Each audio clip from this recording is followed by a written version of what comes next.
All right, Griff, thank you very much, my friend. Griff Jenkins, in the middle of all that at Valdosta, Georgia. Let's go to Noel Nikbor right now, GOP strategist, Kristen Hahn, Democratic strategist. Kristen, obviously Democrats would have to take both of these races in order to flip the Senate. How likely do you think that will be? Well, I think, it's really tight right now. It's always tough. I think Georgia's, Biden won the presidency there. What is not helping Republicans, and I've talked to my friends on the Republican side of the aisle, is the president signaling to voters in that state that somehow their vote won't matter because it's fraudulent when there's no evidence to suggest that. So I think, what they're not saying what they're saying behind the scenes is that, stop saying that. I think, Pence is delivering the other message, which if you're a Republican, you need to hear that your vote does matter. You need to get out to vote. But I think it's really tight. And for the first time in a long time, Democrats have a real shot in Georgia. When I hear all the back and forth on this, Noel, I'm reminded of my conversation with Chuck Grassley earlier in the week when he definitely supports the president going and looking at every single vote, making sure that it was done honorably, ethically, truthfully. But he doesn't want this trip to Georgia to be about him, that he wants it to be about these two senatorial candidates. The more time, he says, speaking about those candidates and keeping Republican control of the Senate, the better.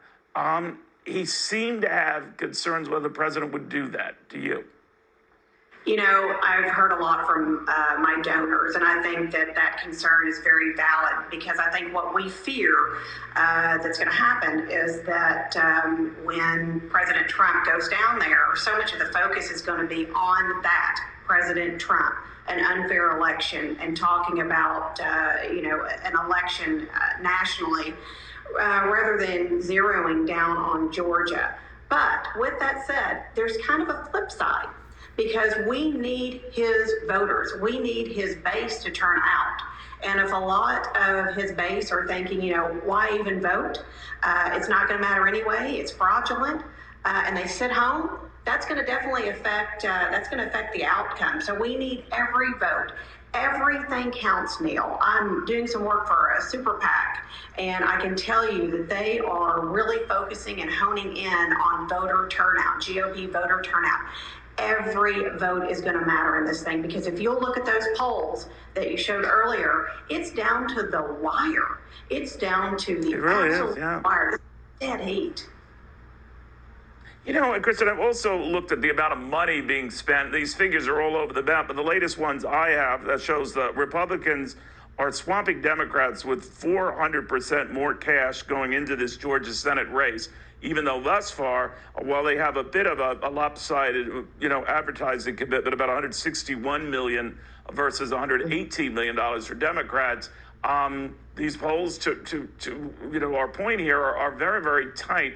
What would close the deal, do you think, for Democrats? Because Republicans are still of the mindset they think it's theirs to lose. That tight as these polls are, they don't reflect that what happened to the president isn't going to happen to these two. So what I learned from the election is that I don't necessarily trust any polls, and we can spend, one party can outspend, like in South Carolina, the other party by a large margin, and you don't know what happens. So, I think the voters have to be motivated. During the pandemic, it's been really hard. Democrats are generally really good at getting out the vote, going door to door, spending a lot of money and time, having that personal contact with voters. And we haven't been able to do that. And I think that you've seen that reflected in some of the outcomes here. So I think, being able to reach those voters, using, call centers, having people talk to individual people and getting them out to vote. I think there's real hope on the Democratic side that we could pull this out.